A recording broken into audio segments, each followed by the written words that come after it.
Did you ever think that a knight in shining armor was coming to rescue you from a fearsome dragon? Well, think again, because most knights weren't the chivalrous heroes we've been told they were. They were more likely to be found in the pay of some corrupt king looking to fill their own coffers than saving a princess or villagers from monsters. In fact, when you look at the truth of how these so-called heroes behaved, it makes you wonder if anyone should really be putting them on a pedestal. Here are 20 brutal truths about knights no one knew. Welcome back, everyone. Here you about to see the reality of medieval fighters who looked after their own interests first and foremost. So let's get into it with number 20, Sir Galahad, the only pure knight. This is the big one because he's the supposed example for every other knight to follow. A true holy warrior who never did anything wrong and fought for good. But is this actually true? Not according to history. Which states that Galahad was created to fulfill a narrative role. Saying his characterization as an impeccable paragon of virtue was a literary device used by writers like Sir Thomas Malory to demonstrate Christian values. So despite being the epitome of honor and valor in stories like La Morte d'Arthur, he was actually just made up to show off how good a good guy should be. That means everything we think we know about knighthood may also not be completely true. Stick around until the end because we'll reveal something about Galahad that will make you laugh. Number 19. Tournaments were deadly. While tournaments in modern times are seen as fun sporting events back in the day, they were actually life-threatening competitions where knights would go head-to-head in full armor with deadly consequences. The goal was to unhorse your opponent without getting unhorsed yourself. And how did they do it? By smashing into them with full force at full speed. Tournaments didn't have any rules either, so competitors could use whatever method they chose to take out their opponents. Now that's not exactly what we call a fair fight. No. 18. Owning a knight. You could hire a knight as a mercenary, but you could also buy them outright. This was mostly done with young squires who hadn't yet gained much experience. A wealthy lord might purchase a squire from his family in order to train him to become a loyal soldier for the kingdom. But this had some pretty messed up effects on the code of chivalry. Since knights were often bought and paid for, they became more like slaves than honorable warriors. They were forced to follow their owner's orders, regardless of whether or not it went against their morals. For example, they might be ordered to kill innocent people if their master wanted them dead. If they refused, they were no longer assets and would be sold to the highest bidder. 17. Peasants hated knights. It's easy to understand why. When you think about it, they were essentially soldiers whose job it was to keep the peace. But instead, knights spent most of their time stealing, pillaging, and raping, so peasants understandably grew to despise them. Knights frequently robbed travelers along roads and bridges, took what they wanted from shops and farms, and even attacked fellow nobles if it meant they'd come out ahead. Plus, when you consider that knights were exempt from paying taxes, while peasants had to give up a large percentage of their income to their lord, it's easy to see why people despised them. It wasn't uncommon for peasants to complain about knights to the king, but their complaints usually fell on deaf ears. Number 16. Knights weren't allowed to marry. Despite the numerous offspring produced by many famous knights, the rules stated that members of the order couldn't get married. This was a way to ensure that knights remained focused on the job rather than distractions like a wife and kids. If a knight did decide to get married, he was expelled from the order and forced to live the rest of his life as an ordinary person. However, there was a loophole, sort of. Knights could engage in casual flings whenever they wanted, but they just weren't allowed to get caught. And this caused some major problems, especially when a knight had a child with someone who was unto his wife, and then tried to hide it. We'll tell you all about it later. Number 15. God was on their side. One thing you need to understand about knights was that they believed wholeheartedly that God himself had chosen them to do his work. They saw themselves as instruments of divine justice, and it led them to do horrible things in the name of the Lord. During the Crusades, for instance, knights slaughtered entire populations of Muslims and Jews, claiming they were fulfilling God's wish for them to spread Christianity throughout the world. They even engaged in something called the Children's Crusade, where thousands of European children were tricked into marching to the Holy Land, promising they would be able to convert Muslims simply by placing their hands on their heads. It goes without saying that none of them came back. Number 14, there was a black market for maidens. We mentioned earlier how knights were known to sleep around, and that sometimes resulted in unwanted pregnancies. In cases like these, the knight would have to pay the mother-to-be a sum of money in exchange for her silence. After all, if word got out that he had gotten a girl pregnant, it could ruin his reputation and standing in society. However, there were instances where mothers were willing to accept more than just money for their child's silence. Sometimes they would demand a title or position within the kingdom, and the knight would have no choice but to agree. As a result, there was a thriving black market for maidens, where mothers would sell their children to the highest bidder. Number 13. Torture was commonplace. Just because knights believed they were doing God's work didn't mean they felt bad about using torture on their enemies. In fact, they were among the worst offenders when it came to using extreme methods to extract information.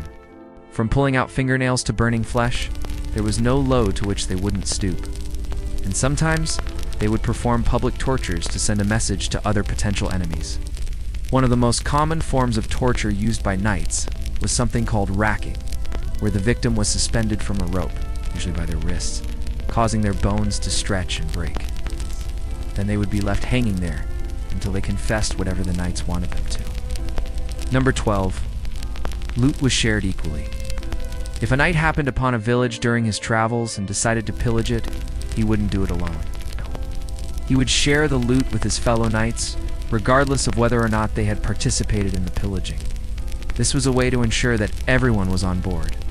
When it came to plundering villages and towns, each member of the group knew that if they didn't pull their weight, they wouldn't receive any treasure for their efforts. And since knights were always looking to pad their wallets, this was a pretty effective way to keep them in line. 11. Everyone could be a knight.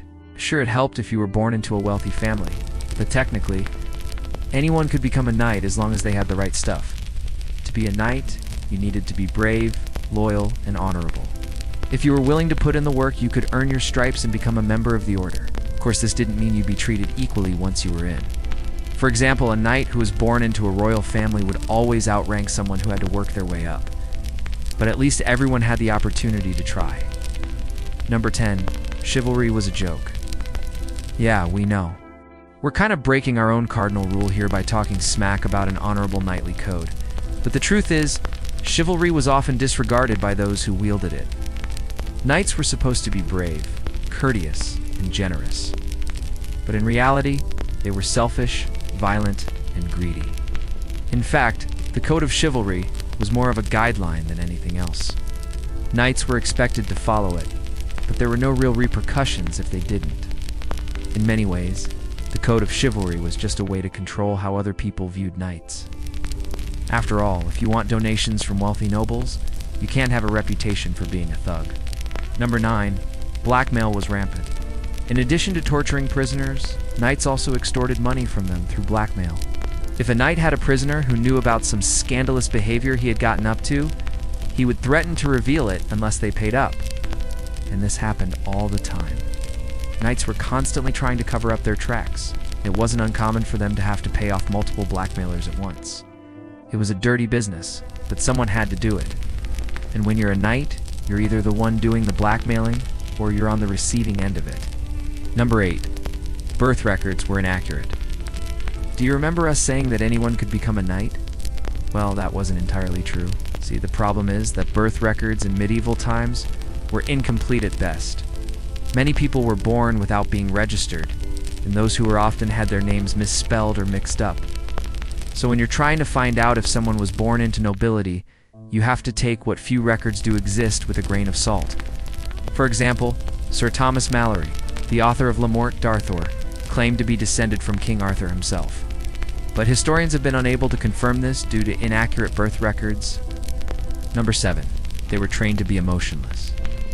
Knights were taught to suppress their emotions in order to better carry out their duties. This meant no laughing, no crying, and certainly no falling in love. It was a difficult task, but it was necessary if a knight was going to be effective at their job. After all, how could you be expected to go into battle and fight bravely if you were distracted by thoughts of your family back home? Knights were trained to push away their feelings so that they could focus on the task at hand.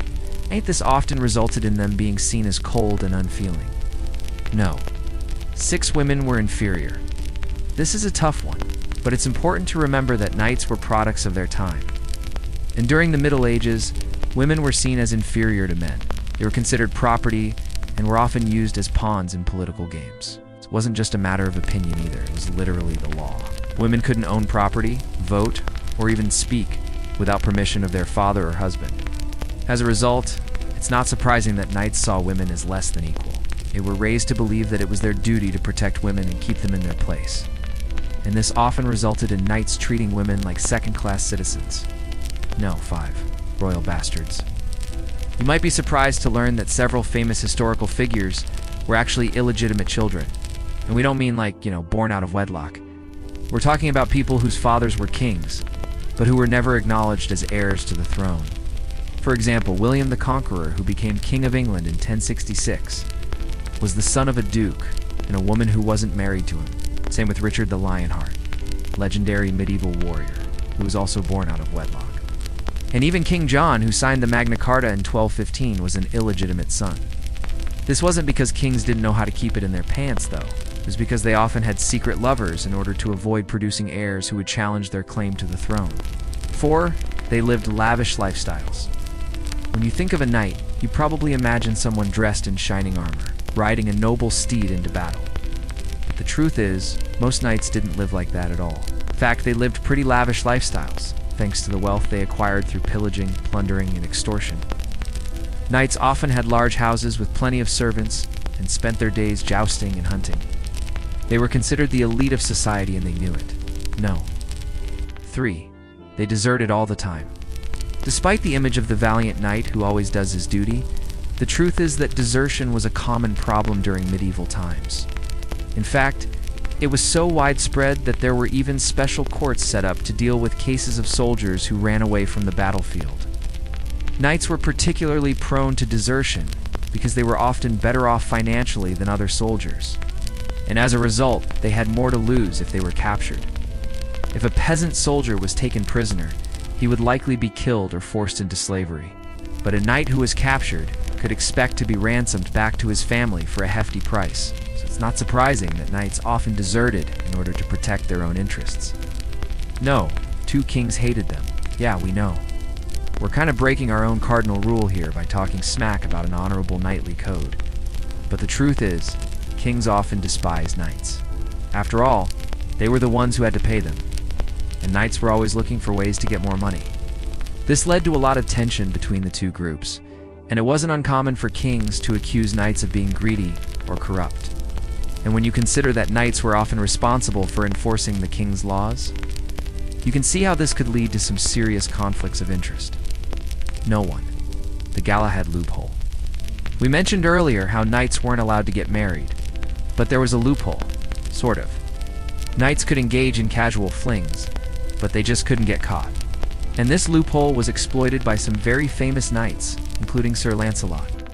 One of the most famous knights of the Round Table, he had a long-term affair with Queen Guinevere, and they managed to keep it a secret for years.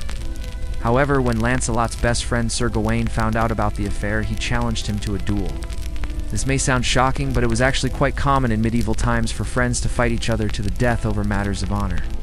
Thanks for watching. Be sure to hit that subscribe button if you haven't already.